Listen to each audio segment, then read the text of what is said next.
Okay, now we're on the chemotherapy side of the cancer center, and I'm here with Sue. Sue, what's your last name? Libbey, And you have been an RN for how long? almost 40 years.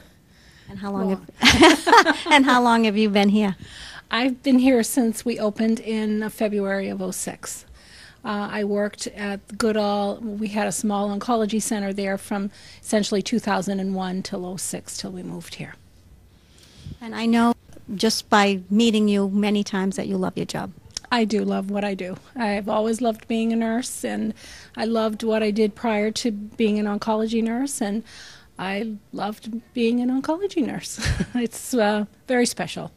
Special people. When a patient first comes in, what is the procedure they go through? Well, initially they meet with the practitioner, either Dr. Ilias or Dr. Deisler. Most patients that come into the center have a diagnosis, although there are some people that come without a diagnosis. They just know that they have probably some form of cancer, but it hasn't been determined what type. Once that meeting happens, usually I like to try to get in and just introduce myself as the nurse and that I would be dealing with them, probably more on a day-to-day basis than, the physician.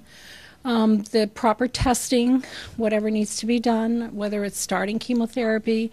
If a patient is going to start chemotherapy, they meet with one of the nurses, myself or Robin, and we go through a chemo class where we instruct patients on side effect profile, symptom management, drug information, all kinds of little tidbits to help people get through chemotherapy.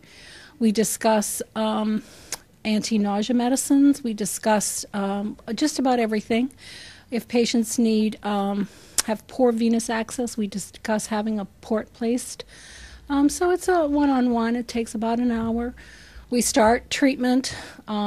We usually, try to keep in touch with the patients on a regular basis initially, because lots of people don't want to call and bother. They don't want to feel like they're being a burden. And so we try to touch base with people, see how they're doing, and go from there.